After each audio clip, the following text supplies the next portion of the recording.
James Madison. Now, James Madison was an interesting fellow. He was, interestingly enough, the smallest man ever to be president of the United States. He was 5'2". He weighed less than 100 pounds.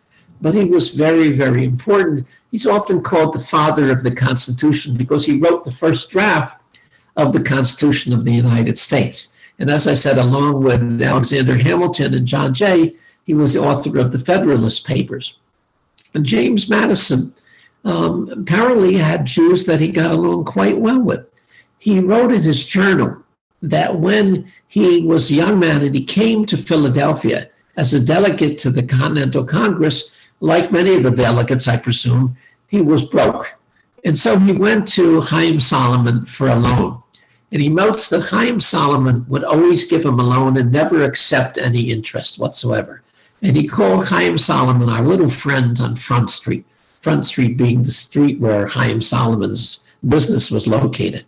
And just to mention who Chaim Solomon was, he was an immigrant born in Lissa, Poland, came to America, lived in New York. He was caught serving as a spy for the American side. And so he was sentenced to be hanged, but he managed to escape and made his way to Philadelphia and became a bond broker, selling bonds to support the American cause and the soldiers of the French who were fighting alongside the Americans in colonial America.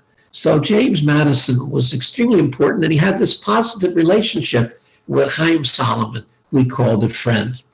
And yet later on in life, James Madison became president. He was involved with an incident that you might say was a kind of formally anti-Semitic incident. And it involved Mordechai Emanuel Noah. Now, Mordechai Emanuel Noah was part Sephardic, part Ashkenazic. His father and his grandfather had been patriots, had been soldiers in the American Revolution. Matter of fact, his grandfather wrote a letter requesting religious freedom to the Constitutional Convention. So James Madison wrote to Mordechai Emanuel Noah, dismissing him from his post. Mordechai Emanuel Noah, before he became a Jewish leader, Mordechai Emanuel Noah was born in Philadelphia, lived in Charleston, became a consul, the United States diplomat serving in Tunis, Tunisia. And his job was to try and secure the release of American sailors who had been captured by the Barbary pirates who were being held there in Tunis, Tunisia. And the State Department, for a number of reasons, wasn't pleased with his service. And so Secretary of State James Monroe, writing on behalf of President James Madison, wrote to Mordechai Emanuel Noah dismissing him from his position. And the reason that they gave in the letter was that it was not known at the time that you were nominated as consul that your religion would prevent you from working with the authorities in Tunisia. In other words, because you're Jewish, you can't represent the government to these Muslim authorities. And Mordechai Emanuel Noah was incensed.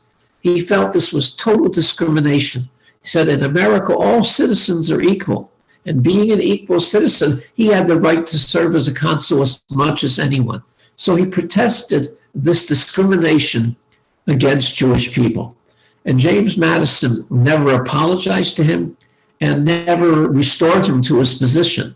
So that James Madison, who did have positive relations with Jews, was involved in this most unfortunate episode involving Mordechai Emanuel Noah and the Jewish community.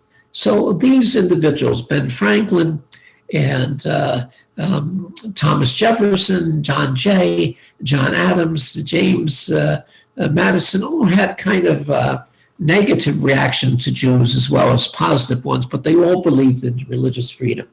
But in the course of my studies, the only two founding fathers that I discovered who never had any animus against the Jews